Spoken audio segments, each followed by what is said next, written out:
ASEAN.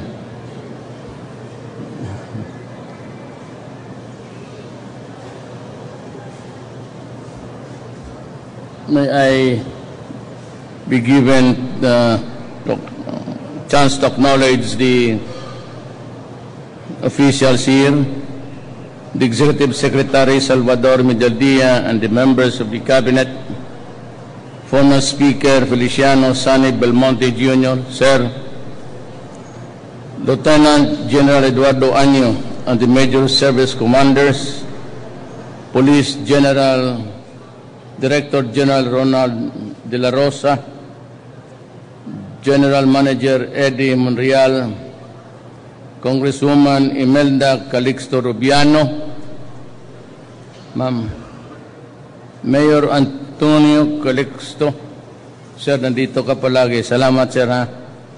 Fellow workers in government, my beloved countrymen. Let me just, before I read the speech prepared, hindi naman talaga ito akin, I'm getting tired actually. But for the reason that we are hosting the ASEAN Summit next November, I have to go around ASEAN countries and get their views on what will be the policy or policies of ASEAN vis-a-vis with the rest of the world. We're trying to get a unified stand, especially so now that every other bloc of nations, whether in Europe, may EU sila, then you have this plan, may APEC, WTO. It seems that the trade policies of the world are convoluted, and we do not seem to get a clear view of where we stand with the poor nations. Kagaya yung TPP, the Trans-Pacific Partnership, mabutit na lang hindi tinuloy ni Obama kasi napaka mali na policy yan, and it was initiated by it's an American idea actually. Kung sumunod tayo doon sa PPP, of which I think we will not qualify because we are not that modern in the sense that we have to catch up with the technology. Ang pinaka-example ko lang dyan sa TPP is mawala yung generic. We have a law governing generic so that we can buy cheaper medicines. Kung yung mag-TPP ka, hindi ka makapagbili ng generic. Either we bought from India and Pakistan. Talagang mura ang generic nila. And we can save a lot for our country. But kung pumasok tayo doon, nagkamali tayo, you will not be able to sell medicines na hindi branded. Then it would be a day ruled again by the rich multinationals. Yung mga bagay na to na apparently it is intended to help, but it is not. It's a reuse everywhere, every day. And I am glad that Trump said that he will throw to the garbage can yung TPP. Otherwise, it will still create a lot of problems for all of us here in Asia. We are promoting generic because we are a poor nation and we can buy the medicines at cost sa India, Pakistan.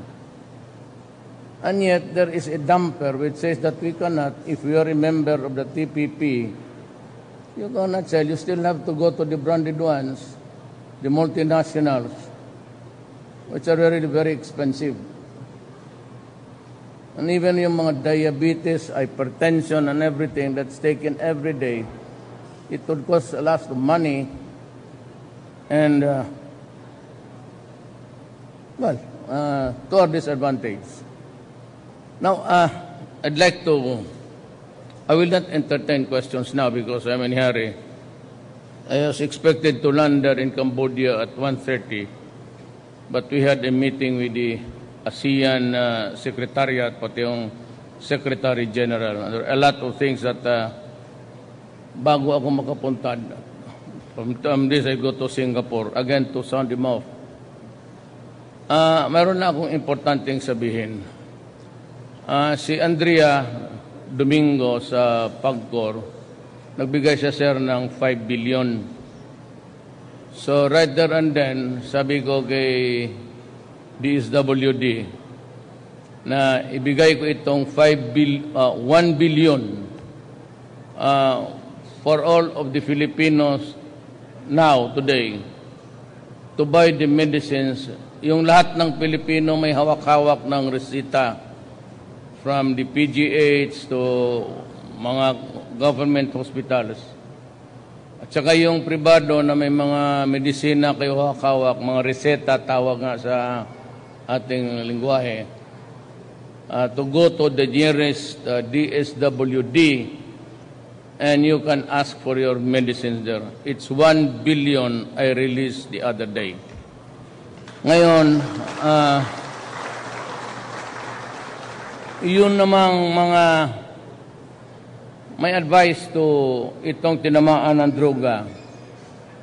And if you are really on the program of the health officers of the city, na dyan lang kayo sa bahay, mas mabuti na hindi kayo lumabas ng bahay, magkulong na lang kayo ng bahay, kasi pag nakita ko kasayo sa labas, dadamputin kita.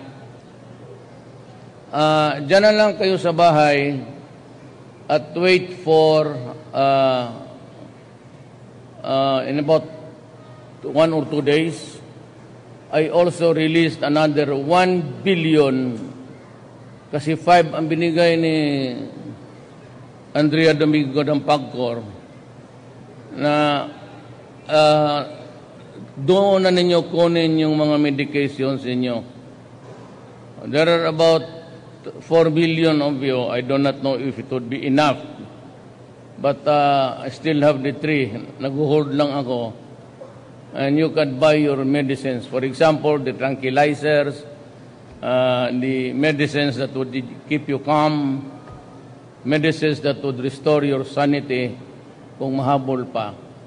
You just stay in the house and I will order the medical workers all around the country to go around the areas at yung may tinamaan ng droga who are there for yung sa bahay lang ang treatment.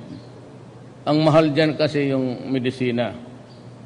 So it behooves upon now that the DSWD to make the announcement and if possible to find out kung saan yung sila nakatira at titignan yung medisina and to supply the addicts some medications that are needed. Really, it's a parang ano yan it's a combination of depression and but mahal, but I hope that 1 billion would go a long way to treat you this Christmas. Ngayon, pag talagang loko-loko na, tapos walang alibyo na ang katawan, hindi na masauli,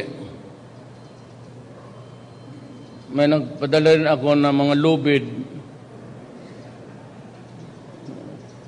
Magbigti na lang kayo mga sinasabi ko sa inyo, wag eh.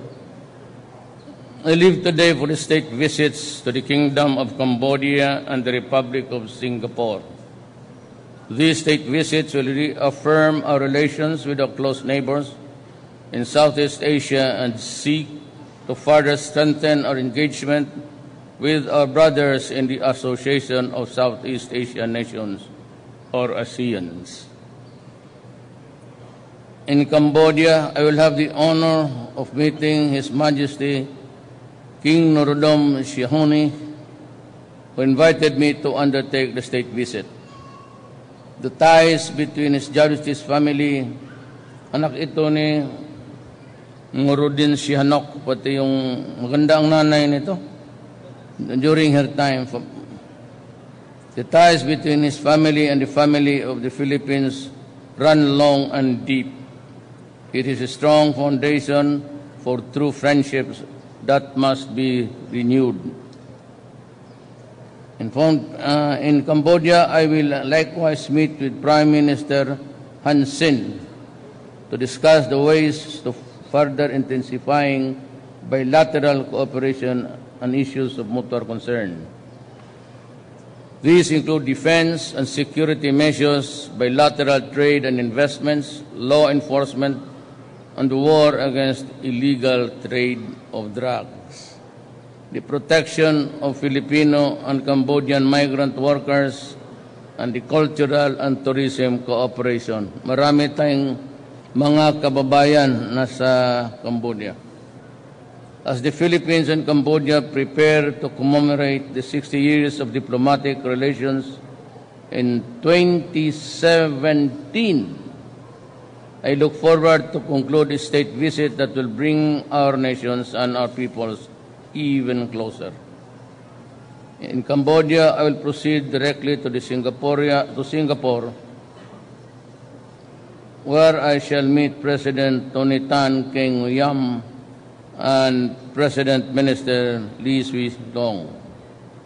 Singapore and the Philippines are exceptional, but there are issues of mutual concern we can work on and with the areas with room of significant growth. With growth of an area of focus, both governments need to ensure a safe and secure environment for businesses to thrive. I will also discuss further increasing the levels of two-way trade and investments in Singapore as I seek to strengthen defense and security cooperation to address traditional and emerging threats that undermine progress. Alam mo, in Sulu now, there's a group there, extremist, maybe ISIS, which is led by a Singaporean. And merong mga Malaysians, pati Indonesians, and Filipinos.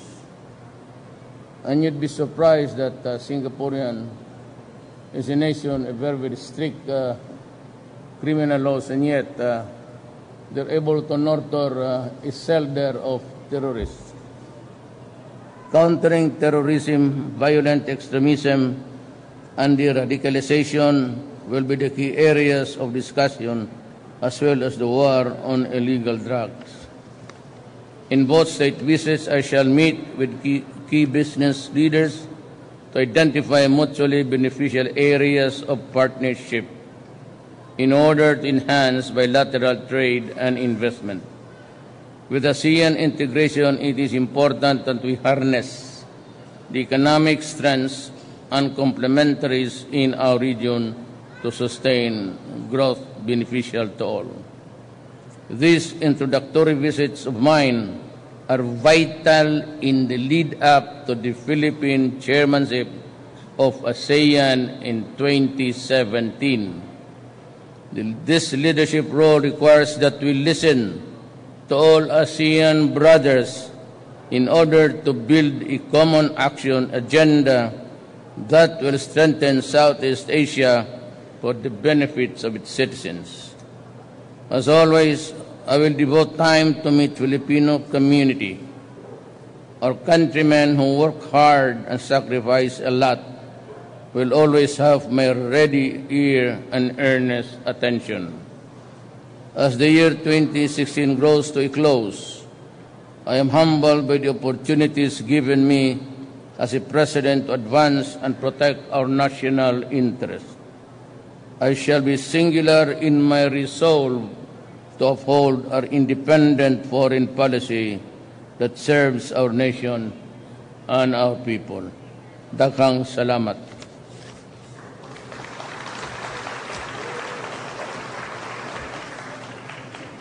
No questions.